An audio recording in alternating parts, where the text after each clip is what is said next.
Recientemente se celebró el Día del Amor y esto es una emoción, un sentimiento que está relacionado con una serie de expresiones que pueden ser traducidas, trasladadas o manifestadas desde el punto de vista médico.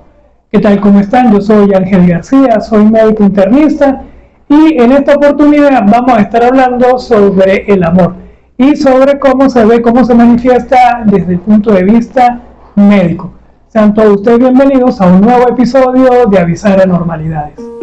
Pero cuando hablamos de amor, ¿de qué estamos hablando? Entonces vamos a definir primero lo que es el amor. Para definirlo vamos a basarnos en lo que dice la Real Academia de la Lengua Española, lo que dice la psicología, la psiquiatría, la neurobiología y de cómo dentro de las bases médicas está registrado amor como un término médico. RAE, dentro de los significados que le otorga al amor, van a aparecer 20 entradas. De esas 20 entradas vamos a centrarnos en las 3 primeras que se refieren, si se quiere, a lo que es el amor romántico. Y dentro de estas definiciones vamos a tomar la segunda. En ella, la Real Academia de la Lengua Española nos habla que el amor es un sentimiento hacia otra persona que naturalmente nos atrae y que, procurando reciprocidad en el deseo de unión, nos completa, alegra y da energía para convivir, comunicarnos y crear. Aquí, como podemos ver, la definición que nos da el diccionario de la Real Academia, pues nos habla de esta necesidad de compartir o de tener nuestra vida con otra persona, y a eso es lo que le va a llamar amor. Pero esto ya empieza a cambiar cuando nos centramos en lo que dice, por ejemplo, la psicología o la neurobiología. El amor romántico para la psiquiatría tiene que ver como una respuesta que incluye intimidad y pasión, en la cual la pareja es idealizada. Para la neurobiología, el amor es un estado emocional que incluye la activación neuroquímica de los centros de placer en el sistema nervioso central. Aquí, como podemos ver, ya la expresión del amor, su origen, su producción, su mantenimiento, su persistencia, va a depender de factores biológicos, bien sean químicos, neuronales, o incluso hasta eléctricos, que son los que van a dar origen a este sentimiento. Dentro de la base médica, la última definición que vamos a estar viendo es la definición MESH. Y la definición MESH, o este término MESH, hace mención a los términos o palabras claves que se utilizan en los títulos de los artículos para registrar ciertos conceptos. En este sentido, el término, el concepto MESH que se tiene registrado es el siguiente. Es un afecto, se refiere al placer, aplica particularmente a experiencias gratificantes entre individuos. Dicho esto, pues ya sabemos de qué vamos a estar hablando, pero desde el punto de vista médico lo que nos interesa son aquellas cuestiones en las cuales el amor o el lenguaje del amor tiene una expresión física, o en este caso, como se lo voy a plantear, se presenta como enfermedades, que es lo que vamos a estar hablando más adelante. Cuando precisamente estamos hablando de cómo se consigue el amor dentro de estas bases médicas, vamos a conseguir que es un término que se ha empleado bastante y que tiene bastantes entradas dentro de lo que son las bases de datos. Por ejemplo, solamente amor en Google Scholar nos va a arrojar alrededor de 5 millones de entradas y en PubMed nos va a arrojar alrededor de 5.000 entradas. Como podrán ver, es bastante extensa la literatura, por lo menos en aquella en la que en algún momento del artículo, en su título o en su astra, nos presenta la palabra amor, que nos dice sobre el amor en los conceptos de psicología, psiquiatría, medicina o MESH. Vamos a considerar una teoría que me pareció interesante, que es la teoría Sternberg sobre el amor. En esta teoría, en el triángulo de Sternberg, se van a considerar 3 elementos que son los que van a estar interactuando para dar diferentes tipos de amor. Aunque nos vamos a concentrar un poquito en lo que es el amor romántico, es interesante conocer pues que existen estos 3 elementos y los tipos de amor que nos plantean. 3 componentes del amor y cómo estos al mezclarse dependiendo de cuál de ellos sea el que predomine, nos va a dar 7 tipos diferentes de amor. Entonces, los 3 elementos que componen el amor según esta teoría triangular de Robert Sternberg son la intimidad, la pasión y el compromiso. Cada uno de ellos va a tomar una etapa diferente del amor. Se asume que hay 3 etapas dentro del amor, 3 etapas emocionales, que son la pasión, la atracción y el compromiso. Y estas 3 etapas emocionales van a tener características diferentes en función del neurotransmisor que las esté regulando. neurotransmisores, de lo que vamos a hablar más adelante. Estas tres etapas y los tres elementos que ya mencioné dentro de la teoría triangular de Rogan-Stenberg nos va a dar 7 tipos de amores. Estos tipos de amores son encaprichamiento, amor vacío, amistad, amor de compañeros, amor fatuo o ilusorio, amor romántico, amor completo o consumado, siendo esta última etapa del amor consumado lo que pudiéramos llamar como el amor maduro. Por lo menos con esto ya tenemos una idea acerca de cómo es el amor y cómo se desarrolla, pero esto visto desde el punto de vista de la psicología. Muy diferente desde el punto de vista de la neurobiología, o desde el punto de vista de la neurobiología para el amor vamos a tener algunas consideraciones que hacer para poder tener una apreciación acerca de cómo es la manifestación biológica de esta emoción o de este sentimiento.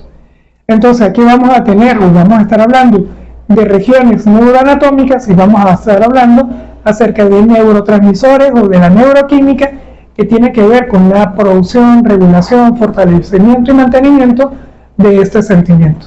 Desde el punto de vista de la neuroanatomía vamos a tener que prácticamente todos los lóbulos cerebrales van a tener algún tipo de participación dentro de lo que es el amor. Vamos a tener el lóbulo frontal, la corteza prefrontal, lóbulo parietal, incluso hasta parte de los lóbulos temporal y occipital en cuanto a las manifestaciones o a la percepción o captación o la estimulación de carácter olfativa y visual.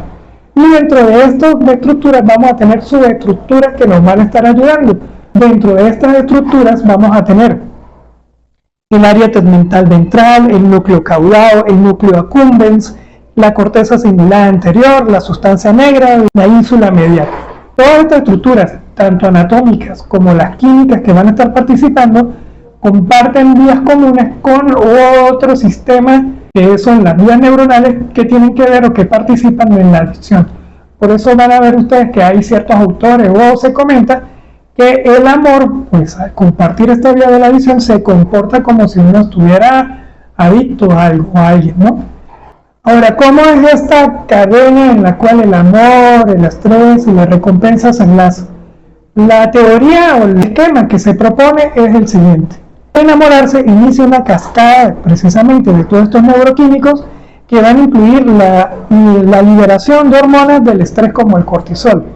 Es por esto que da la ansiedad o el nerviosismo que está asociado con las etapas preliminares del amor. Después esto va a producir una activación de la vía dopaminérgica con disminución de la serotonina, que es la que nos va a estar emocionando, buscar en el otro la recompensa que tenemos de verlo, de escucharlo, de olerlo, de compartir con esa persona. Posteriormente estos niveles se van a estabilizar, se normalizan, aunque la dopamina va a permanecer elevada, y ya para las etapas de mantenimiento o de cierta madurez del sentimiento, vamos a tener que los que van a estar participando son la oxitocina y la vasopresina, hormonas que ustedes las van a conseguir algunas veces como referidas a las hormonas del amor. Dicho lo anterior, pues ahora vamos a hablar de cómo se manifiesta el amor para la medicina. Entonces vamos a estar cubriendo varias etapas. Vamos a cubrir lo que es el luna de miel, ciertas atracciones pasionales o la intensidad de la pasión, cómo se puede manifestar en la medicina, y por supuesto algunas patologías muy específicas que nos van a mostrar que probablemente aquel ex del que usted tanto se queje probablemente no era una criatura de energía de Mordor, sino que en realidad era su cerebro el que estaba actuando de algunas formas medio raras. En estas etapas iniciales del amor es común que uno escuche o que se exprese, o todos conocemos la idea de mariposas en el estómago. Y ciertamente esto es una patología y sí existe en medicina.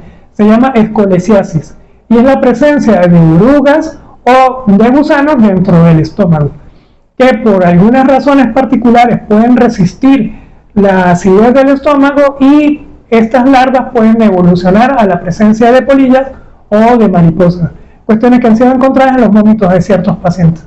Entonces, si una persona le dice a usted que siente mariposas en el estómago, pues dúdelo, porque puede ser que estemos hablando de que esa persona tiene algún tipo de parásito dentro de su estómago. Con las mariposas en el estómago, pues también vienen probablemente la etapa de darse besitos, de besarse, y esto también tiene problemas en medicina.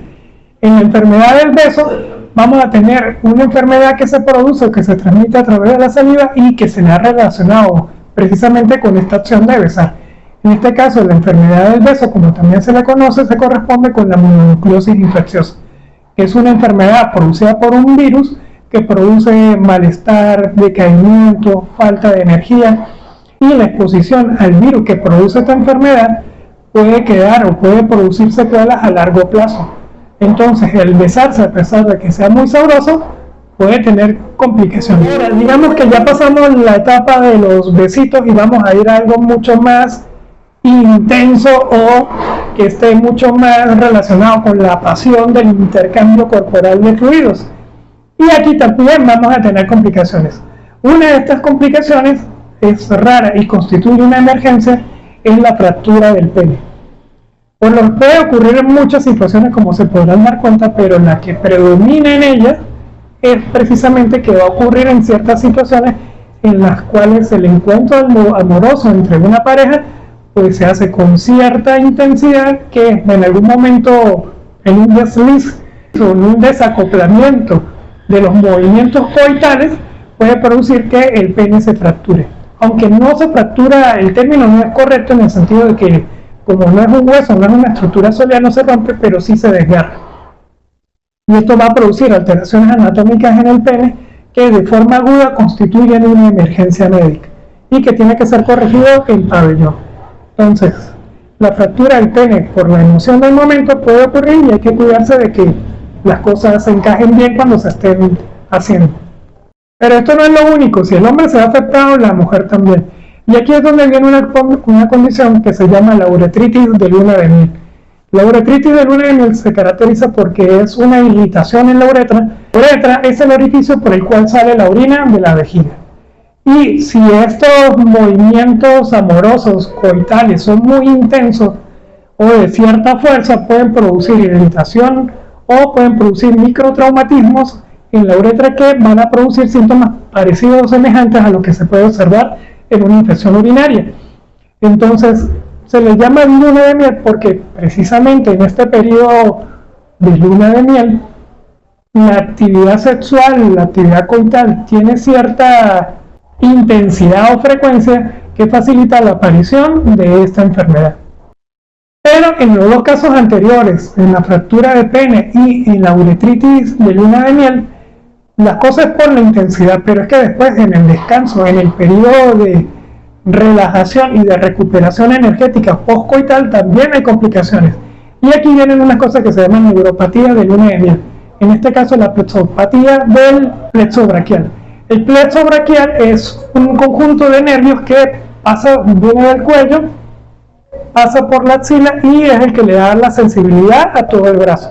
Es decir, a la capacidad de fuerza, a la sensibilidad, al movimiento.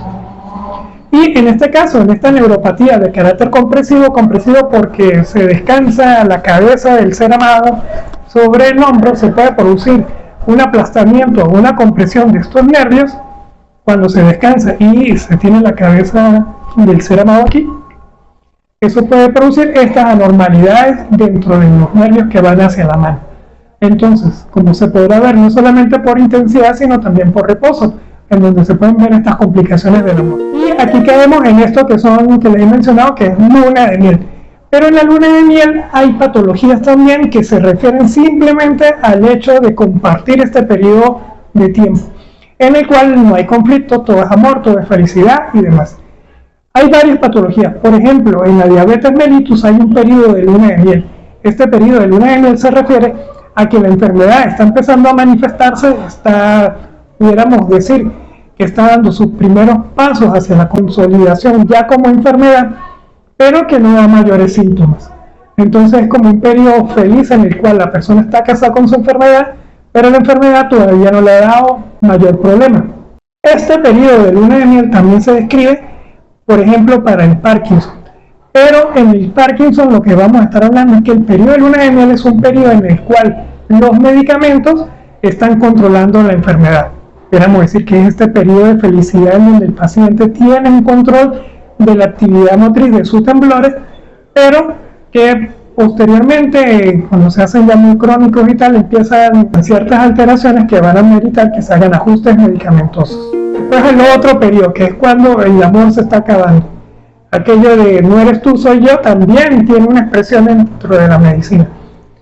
En este caso, vamos a estar hablando de una enfermedad, de una condición o de un síntoma que se llama prosopagnosia. En este caso, en la prosopagnosia, vamos a tener una incapacidad de la persona para poder reconocer el rostro de la otra persona o para reconocerse a sí mismo. Como enfermedad primaria es muy rara, sí se puede ver por ejemplo en algunos tumores, en enfermedades vasculares del cerebro, pero también es una manifestación que puede verse en ciertos tipos de demencia. Entonces, si a usted le llegan a decir de que no eres tú, soy yo, probablemente la otra persona esté fingiendo demencia. Por último, vamos a llegar ya al periodo post-ruptura. Y aquí la patología por excelencia que probablemente ustedes ya hayan escuchado es una cosa que se llama el síndrome del corazón roto. Como que es la última fase del amor en lo que pudiéramos decir que ya se acabó todo y te rompieron el corazón. Y ciertamente así se llama. La enfermedad de Takotsubo es una miocardiopatía que comparte manifestaciones clínicas, por ejemplo, con lo que se puede ver en los infartos. Produce dolor en el pecho, produce sensación de ahogo. Por supuesto, en esta miocardiopatía también se puede ver por elementos que sean o por emociones que sean positivas, no necesariamente negativas, ¿no? Y aunque es muy compleja en cuanto a las causas que la producen, pues la tenemos como ejemplo de algo que ocurre con el amor. Entonces, con esto hemos cubierto la etapa de enamoramiento, la etapa de los besitos, la etapa del confrontamiento o del encuentro coital y sexual, la etapa de desengaño y por último la de la ruptura amorosa. Habrá muchas más patologías, evidentemente, como les comentaba al principio, 5 millones de artículos referidos al amor es difícil de revisar. Pero con esto hemos revisado ciertos tipos de patologías que son frecuentes o a las que pudiéramos aducirle que tienen que ver con el amor. Hasta aquí llegamos en el día de hoy. Yo soy el doctor Ángel García, médico internista. Espero que esto haya sido de su agrado. Esto fue Avisar Anormalidades. Nos vemos en una próxima oportunidad. Chaito.